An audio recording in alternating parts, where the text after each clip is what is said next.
And I accidentally shut off the camera while I was doing the unboxing, so we have an unintentional part two, also known as, have a drink for our Avian and Loaded's action figure obsession drinking game. Well, pulling everything out of the box, I have to say, even at the original price of this, which was, it may have been $19.99, but I suspect it was probably more like $25 or $30. Um, Very, very disappointing. No alternate hands. Um, this comes with the stand. These DC multiverse stands are okay, but they're not great. Um, and it comes with the utterly useless collector card. Some people call them trading cards, but they're not numbered and nobody is trading them. Hey, Jimmy, can I have your Henry Cavill Justice League Superman card? I'll give you a Alan Scott Green Lantern card for it. No, fuck off. Henry Cavill's better than Alan Scott Green Lantern. Come on, Henry Cavill's a real guy. Alan Scott is made up bullshit. These cards aren't that great. I do have a small stack of them. I've saved most of them from the McFarlane figures that I have gotten since I started kind of going all in. Not all in, but more intently featuring this line in my collection, I guess. Why they would choose basically a desaturated sepia toned image of Superman for this trading card and compare it to the figure, I mean, come on. I don't know what they thought the appeal of that was, but I'm not super impressed with the card. And also because I wasn't careful enough when I was, they put everything, all the accessories, under this thin layer of hard plastic. So the stand came in two pieces, and I had to put it together, the disc and then the arm. And the card was also under that same sort of plastic blister, and I tried to shove the knife in to bring the blister up enough to peel it back, which I've been successful at every single time I've ever removed one of these cards, except this time. So now, as you may be able to see, yep, there it is. See that right there? That, a little wrinkle there, because I bent the edge of the card. So it's never going to be worth anything, as opposed to if I had gotten it out successfully and in mint condition, in which case it's still never going to be worth anything. I have no doubt about that whatsoever. I don't ever remember anybody begging for any of the collector cards from the McFarlane DC Multiverse series, but we'll put it back there. That's fine. Sepia tone card. I'll put it with the rest of them. They're here someplace. So here we have the figure, and here he is. It's the Henry Cavill Superman, the probably $25 or $30 figure that went for $45 when I bought it, and is now apparently going for $75 to $85, including tax and shipping, on eBay. And what's he all about? Well, jaundice? No, he doesn't look that yellow in person. He definitely looks pink to my naked eye. I don't know why he looks so yellow.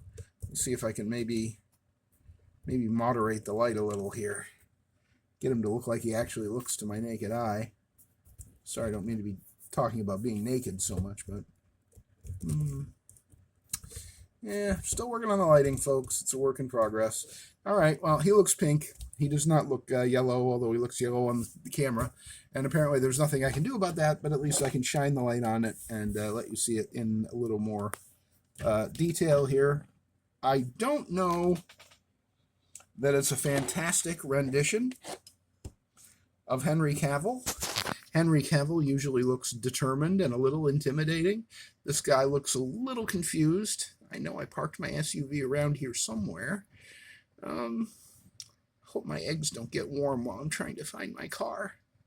Yeah, he looks like he's looking around in the Target parking lot trying to figure out which one of the cars is his.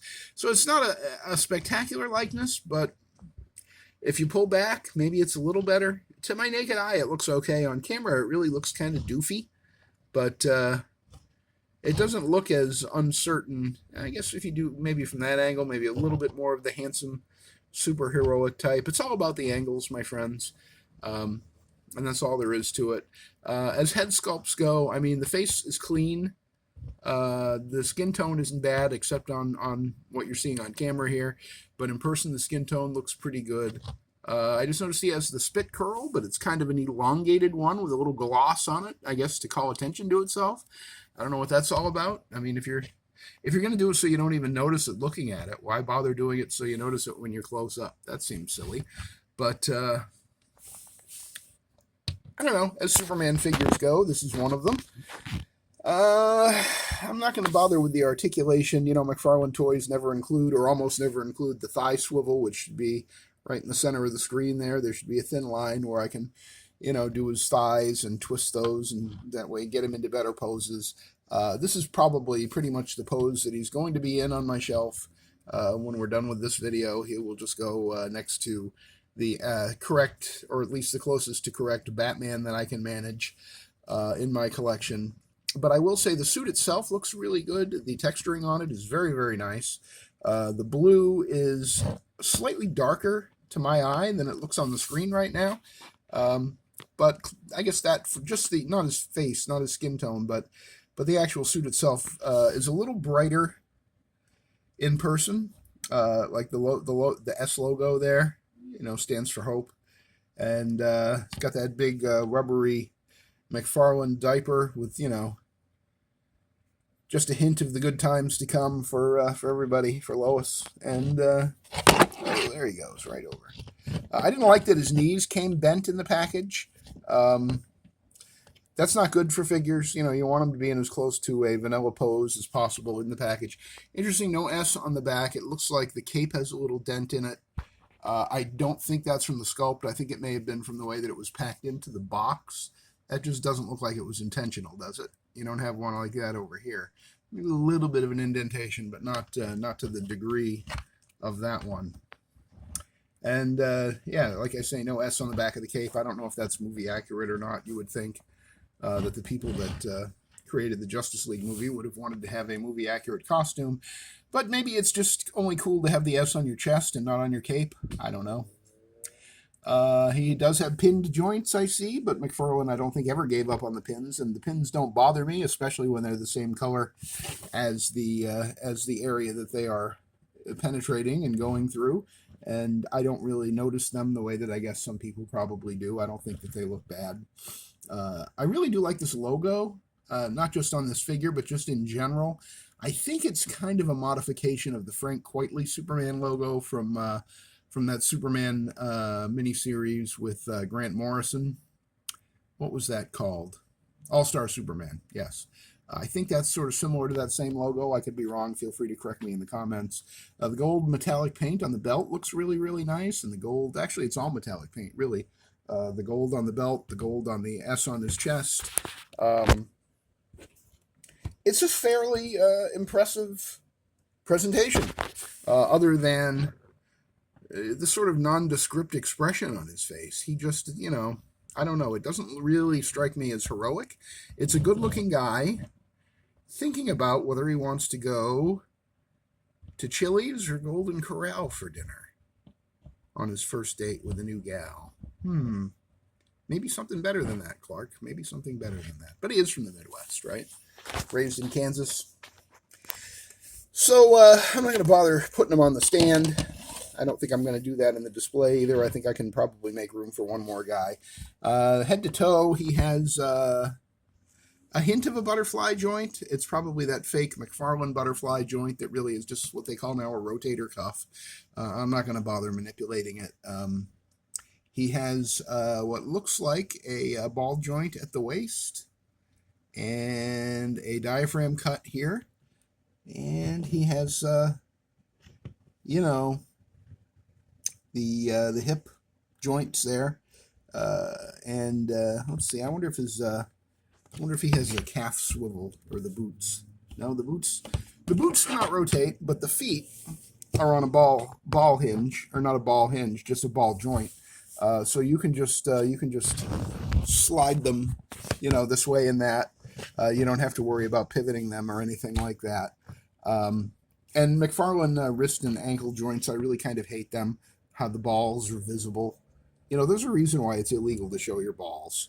And there they are. You should not be showing your balls, Superman. But McFarlane never quite learned that lesson. There's a lot of lessons that he could have learned from Mafex or from Marvel Legends that he chose not to learn. And as a result, you know, he lost the license to DC Multiverse, and it's going back to Mattel. And we'll see how that all works out. So, this is almost like a review, except I just refuse to do an articulation sequence. Maybe when I get my my stand for the camera, and it's a little easier to maneuver everything. Maybe I'll do that. So I think he'll go next to this guy, my Ben Affleck. I think this is Batman versus Superman, Armored Batman. And I know that they aren't from the same movie, but I think they are from the same era of Batman and Superman. And this is a really, really nice Batman, by the way. Very, very good approximation of the sort of Dark Knight Returns by Frank Miller. Armored look for Batman. Again, this one let me down with 0 accessories that I can recall. But he does look pretty damn good standing there next to Superman. Let's just take a second and take it all in. Why does Superman look yellow and Batman looks pink? When, to my naked eye, Batman just looks slightly more pink. I think he's painted, and I think Superman is cast in flesh-tone plastic.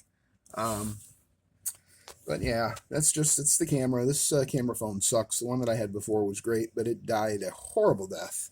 Just stopped working one day, and I had been using it for over 10 years. I can't really say too much. One of my all-time favorite comic books back in 1976 was the Superman versus the Amazing Spider-Man Treasury Edition. Came out in 76. Here we have the 7-inch scale PS4 Advanced Suit Spider-Man next to the Henry Cavill Justice League Superman.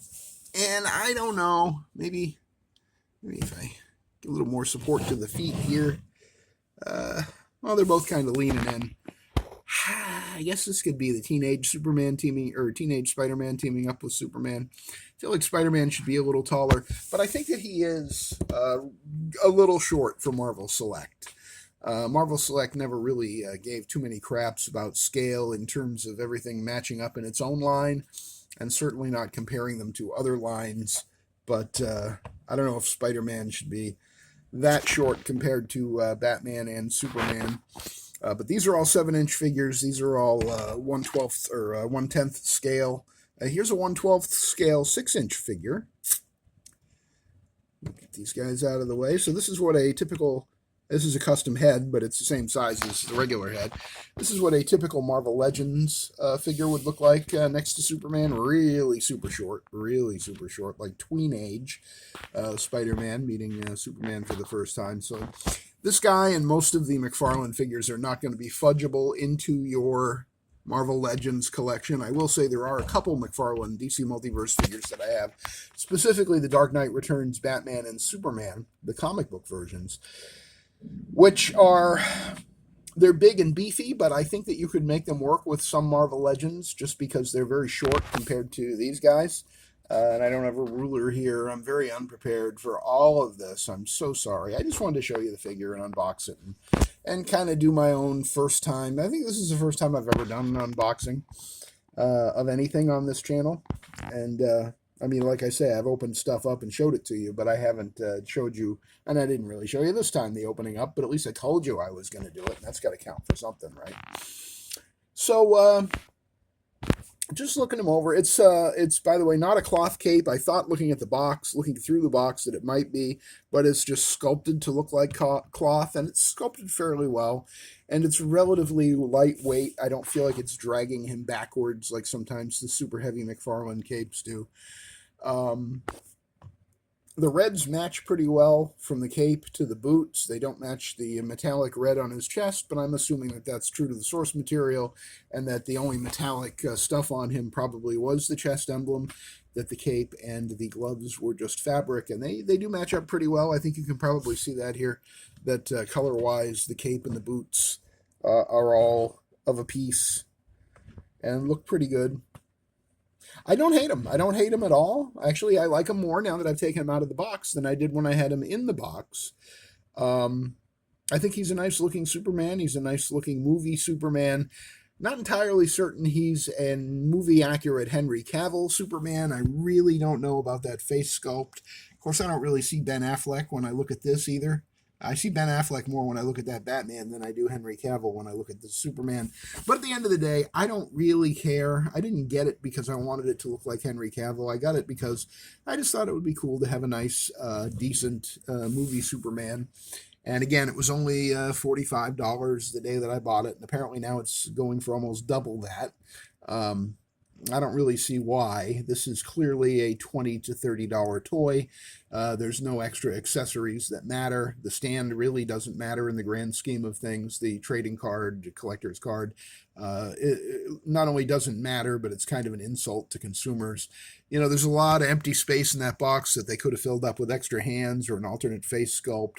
They could have given us an angry face sculpt or a heat vision red-eyed face sculpt or a, you know, I have a mustache, but it's been digitally erased face sculpt. They could have given us any one of those things, but they gave us virtually nothing, just a stand and a collector's card, which 95% of people, or probably even 100% of people, are not going to use. Well, 95% of people probably won't use the stand, but I imagine a few people may use the stand. And depending on how things work out with the real estate, when I go to put this guy in my McFarlane display, maybe I'll use the stand for him too, but it's not very likely. So just based on my experience with other DC Multiverse toys from McFarlane, DC Multiverse from McFarlane Toys, just based on the aesthetic look of it and the quality of the plastic, and you know, I'm not going to give it a ranking for its articulation because we all know what its articulation is. If you've ever played with any McFarlane toys, it's okay. The articulation is always okay at best. It's never extraordinary. And I didn't get it to articulate it or pose it around or have him in fight scenes or anything. I just got him to have another Superman on the shelf, and he does just fine for that. The thing I think I like best about it is the logo on his chest, the chest emblem, and also the metallic paint on the chest emblem and on his belt. I think those look spectacular. They did a really nice job with that. The boots look good. The cape looks good. The face is okay. If I had to give this guy a rating, I think I would give him, based on what I'm telling you, I think I would give him an 8 out of 10 for McFarlane toys, because most McFarlane toys in my book are a 5 out of 10 at best, and often a 3 or a 4. So this is definitely above average for my experience with McFarlane toys, with DC Multiverse. And I'm not sorry I got them, and I'm not sorry I opened them, and I don't regret buying them for $45. If I had bought them for $75 or $85, I think I probably would be kicking my own ass up and down the street for the rest of the day. But for $45, you know, we could have had a few more accessories. We could have had any accessories that mattered, but we don't, and we didn't. And there you are. And it's a beautiful day, as Marge Gunderson says. And I think that's all I have to say about the Justice League movie, Henry Cavill, McFarlane Toys DC Multiverse Superman, which is based on Henry Cavill, and I don't know what he's doing these days, but I know he's not playing Superman anymore. If you liked the video, please give it a thumbs up. If you hated it, please give it a thumbs down, and leave any comments that you would like to make, any questions or observations. Tell me about what's your favorite Superman in the DC Multiverse line. Do you have one? Is this my favorite? I don't think it is. I actually really like the Dark Knight Returns Frank Miller, Klaus Janson based one. That might be my favorite. I also really like the regular movie Christopher Reeve one, which I have with my Adam West Batman. It's really cool to have those two standing side by side in my DC Multiverse display, and I enjoy that quite a lot. So this guy is never going to be my favorite Superman, but he certainly would be my go-to Superman if I was doing just sort of a movie lineup of 7-inch figures to go together to create some sort of new team or photo shoot of some kind. He's a good-looking Superman, no doubt about that at all, and again, probably an 8 out of 10. Thanks for joining me for this, unfortunately, 2-part edition of Action Figure Obsession here on the Avian and Loaded, right? Avian and Loaded. I wonder what that means. Thank you for joining me on the Avian and Loaded channel's Action Figure Obsession. I really appreciate you spending almost 20 minutes of your time today listening to me ramble on incessantly about Henry Cavill and DC Multiverse and McFarlane Toys and all kinds of stuff like that we covered. I think we've covered it all. I think we've said it all. I think we've done it all. I think it's time for me to get the hell out of here. Appreciate you stopping by, and I will see you on the next edition of Action Figure Obsession.